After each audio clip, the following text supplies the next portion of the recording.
The heck, y'all hanging around on the deck back here waiting for me to get home? Man, oh man. Anyway, let's go on inside and get some coffee going. It's sunny. First time in a long time around here. Sunny, but cold. Okay, so let's go get some coffee, y'all. See you in a second.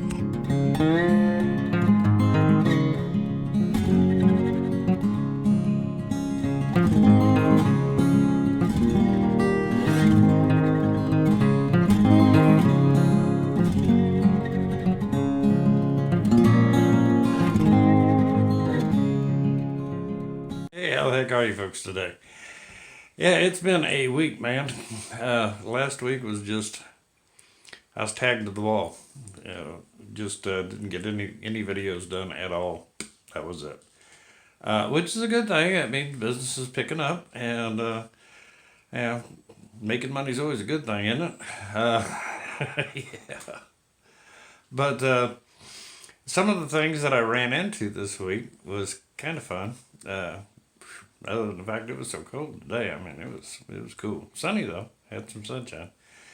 Uh, Came into the house, I had to dump that Carhartt pullover because, whew, man, I checked the temperature. I thought I'd leave the heat turned up or something. No, it was down to like 66 degrees in here. I was sweating my tush off because I've been out in the cold all day. But anyway, neat things are going on out there in the world.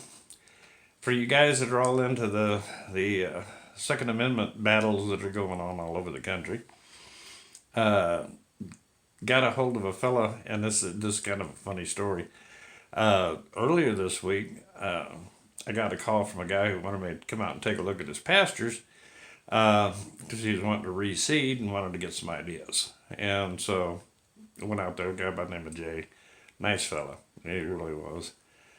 Didn't even think, to ask him what he did for a living because he had a pretty good herd out there.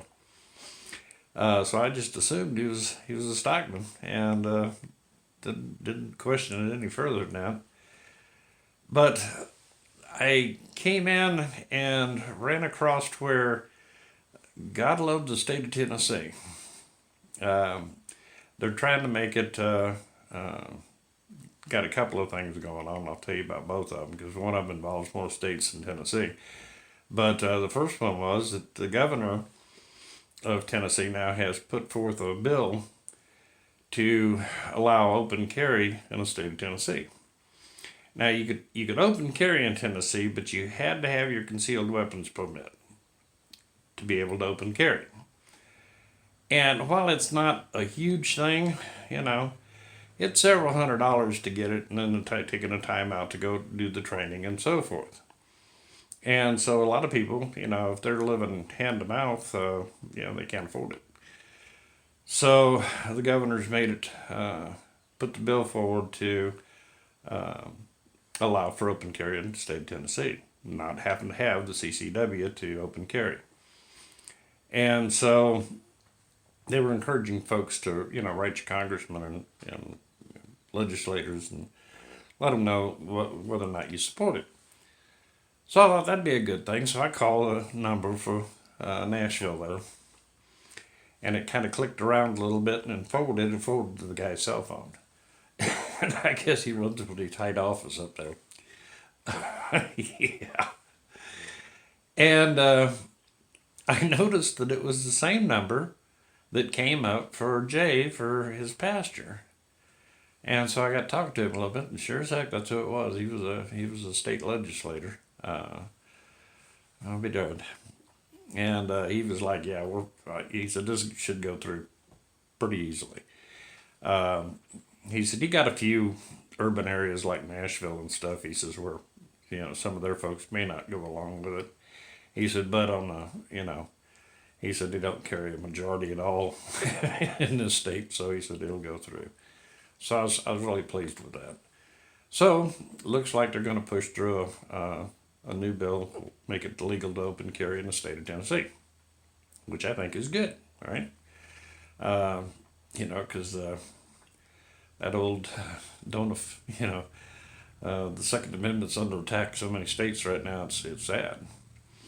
And I don't remember whether it was Montana or Wyoming, and I want to say it's Montana, who had put through some laws a while back, basically telling the federal government to go pound sand with their rules and regulations as long as it's in the state of Montana.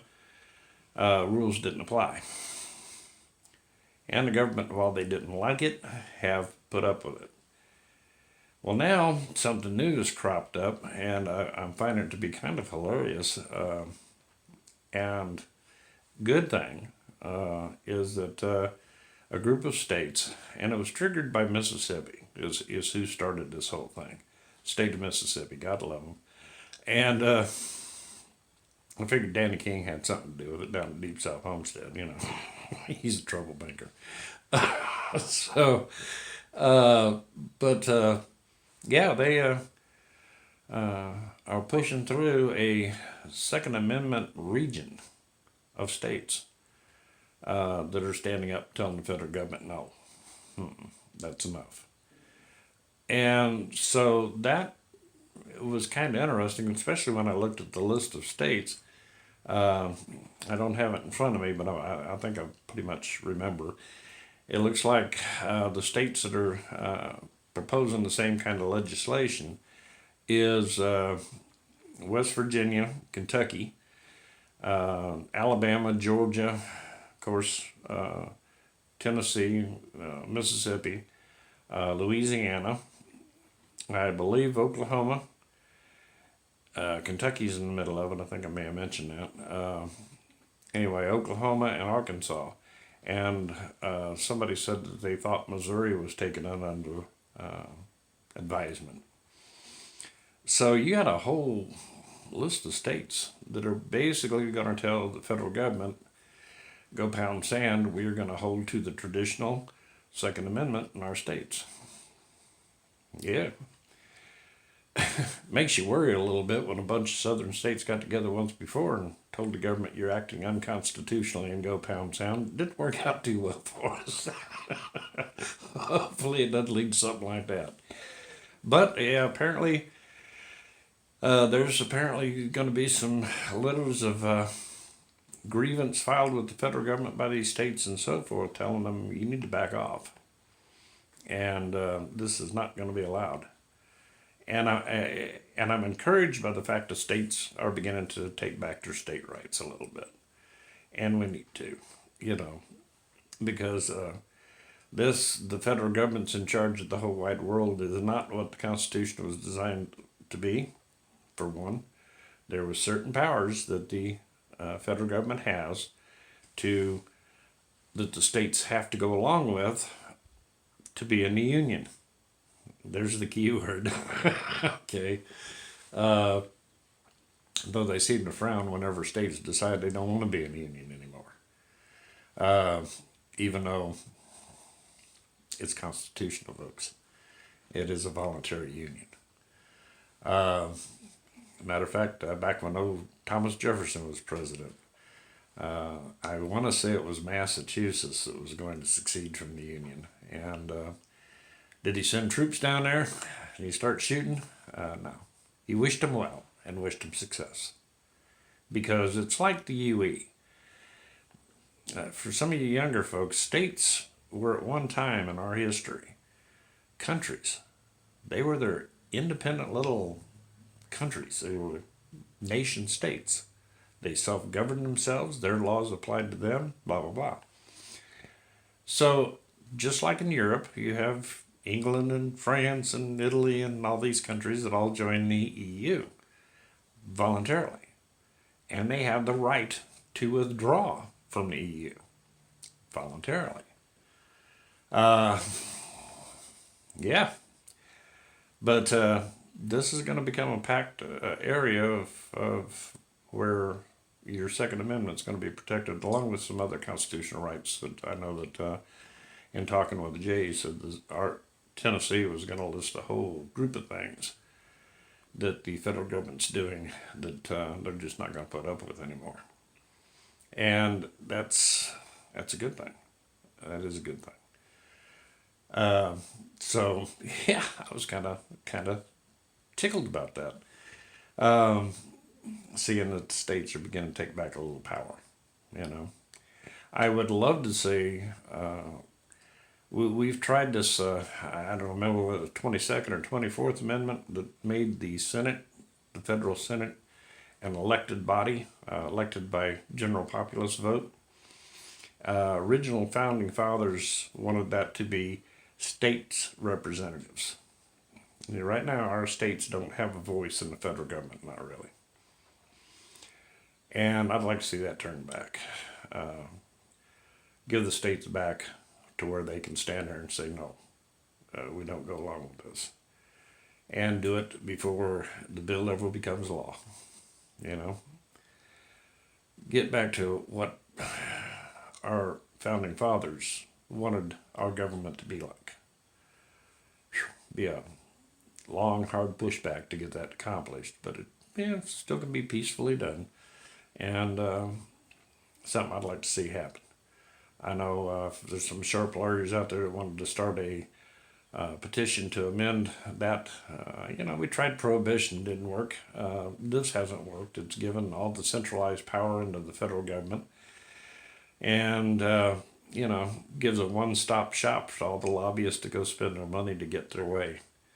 To where if you spread that out to where they had to bribe all the governors and legislatures for all the different states, it'd be a little tough for them to come up with that kind of cash.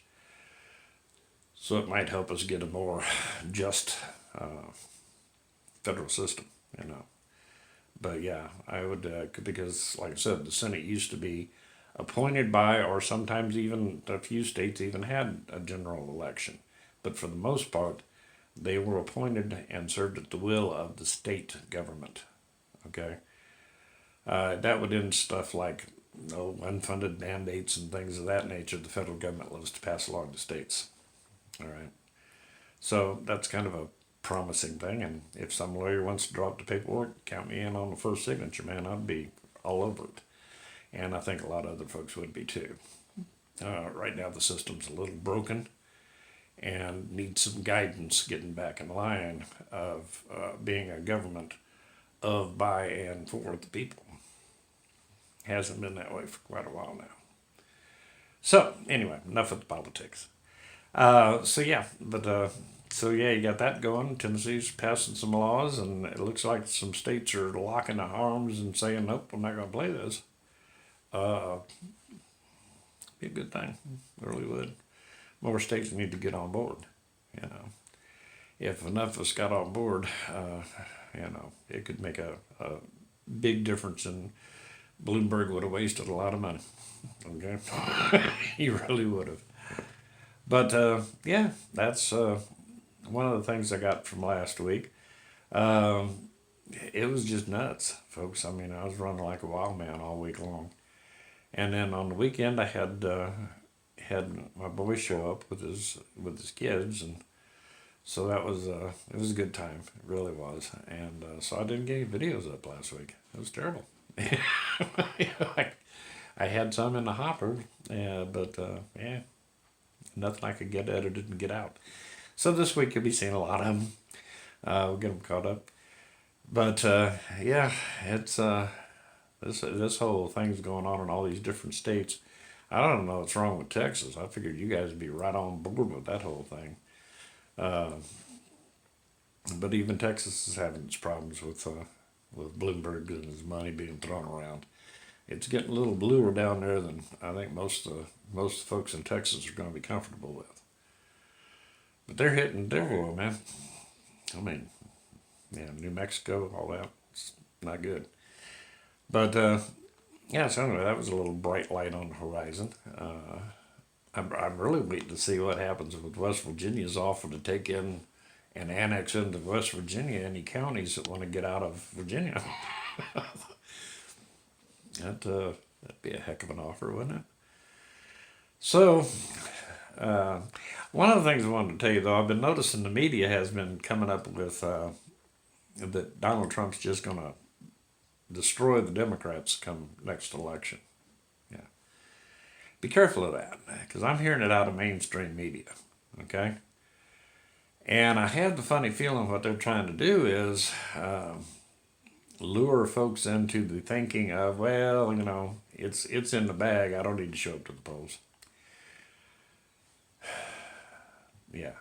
When mainstream media starts talking that nonsense, you better think of one thing. They're wanting you to stay home.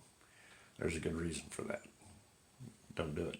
And if grandma is in the nursing home and but yet is still able to vote and is coherent, and you can get her to the polls, you better pick grandma up and take her. You better get everybody that you know out to vote this election. A lot of your personal freedoms depend upon it. I mean, the Democratic Party has turned into, or not Democratic because it's not really, it's the Democrats, uh, has turned into a socialist, anarchist, communist group. And it's like amazing to me that they still have anybody even claiming to be a Democrat. Because that's pretty sad. Although they've spent a lot of years brainwashing college kids into thinking socialism is the way to go. After all, look at Star Trek. It works there. Yeah, kids understand something. People can be really lazy. Okay, just like you kids, you want to go to school, but you want somebody else to pay the bill. Doesn't work that way. And you're not going to much care for paying for kids' college whenever you're in your 30s and trying to feed a family. And suddenly you get handed these monster tax bills. Yeah, you're not going to appreciate it much. Let their parents pay for it, or let them find another way to do that. Matter of fact, one of the videos I've got in the hopper is how to get free college. Totally free. Yeah, there's ways to do it. Okay? So I don't hear that you went $100,000 in debt to get a college education. That's just because you're, either stupid or lazy, one or the other. Because there's free college out there. Yeah, in all different fields. Paid for by the taxpayers of this country already. You just have to make the right decisions. Yeah, that ought to be an interesting one. That's one you folks need to round your college kids up and sit them down and say, listen to this. Uh, yeah. Anyway, I don't want this to go long. And I've got a bunch of stuff to try to get wrapped up here. And it's been interesting. Last week was like, I was to the wall with it all that was coming, which is good. It means there's a need out there and people are beginning to, say, hey, yeah, I'm looking for some advice. So who knows? Maybe we'll get. Oh yeah, there's one other thing I wanted to bring up. Got a recent update from the USDA. I get my mailboxes full of them. Okay. Um, it seems like we're having a little problem with the GMO corn and so forth. The insecticide genes that they've put in them, the BT, and there was one other one I don't have in front of me, and it had a name about a mile long, that they've been putting in these products to kind of hold down on the insects, kill the insects. Uh, if you look up over here, or over here, somewhere over here, you'll see the reference back to the GMO versus common sense collection. And in there, we talk about insects, how Cornell University and several others had said this isn't going to work. Guess what? They're finding out it's not working. Cornworms, they're learning to really like the BT and so forth. Yeah, they can eat that corn like a son of a gun right now, and ain't nothing going to kill it. We're creating a group of bugs out there we're going to have future problems with. We really are. So be advised of that one. Yeah, the promises of GMO are beginning to come true, and it could cause a lot of problems. I was talking to one grain farmer the other day, and I kind of cackled at him. He was telling me that he was putting all his acreage in corn this year. Yeah, corn prices are way up. That's the kind of thinking these boys have. And it's like, excuse me, man, don't you know what commodity market is all about? I said, corn prices right now are through the roof. I'll agree with you 150%, and that's because in 2019 the corn harvest sucked. It was miserable. Yeah, the old thing of supply and demand. Okay, when your supply's way down and demand's up, prices go up. But you guys go out there and throw everything you got into corn, you're going to find that if it turns out to be a bumper crop for harvest of 2020, guess what's going to happen to the prices you pull up to that granary? Yeah, it's going to be in the trash can again. Wake up. It's like, don't they pay attention to how the market works? Apparently not. Yeah, he wasn't going to plant cotton and stuff this year. He was going to put all his acreage into corn because corn prices were so high. Lord have mercy. And I just wonder how many more of them are doing that. Kind of makes you go, These guys are heck bent for Greyhound. I did notice one thing. I ran across some old videos, and they're out there. Go look up the farming crisis of the '80s. I think Iowa PBS did a lot of good documentaries on it, talking about how it happened, what happened, how bad it got, things of this nature. It was the birth, really, of the mega farms and pretty much the death of the small family farms. And one of the first indicators is suddenly government agencies started making a lot of cash available in the lines of credit to farmers. And the farmers used it, and then, of course, couldn't pay the bills back and ended up losing their farms, which was bought up by corporations. The figures from 2018 was the same. We were up in the trillions of dollars worth of debt taken on by farmers. Yeah, I'll put a link to that video of farmers and how they're not making money right now. We better wake up, folks. It's a plan. They got it. It's going. And if the farmers of America doesn't wake up, you're not going to be farming long. They're coming for you. It's a shame. And see these folks that lose a generational farm because of bad management decisions, it's sad. So anyway, pray for them and cross your fingers for them, and hopefully they do good this year, because 2019 was terrible. And while corn prices are up, I know they're going to make a big adjustment once USDA keeps monitoring the crops and say, yeah, we're going to have a good crop this year. You're going to see commodity prices back down. So if you're a grain farmer, don't be stupid. Don't be stupid. Don't put all your eggs in one basket. You'll end up losing your shirt. Okay. So anyway, that's enough for this one.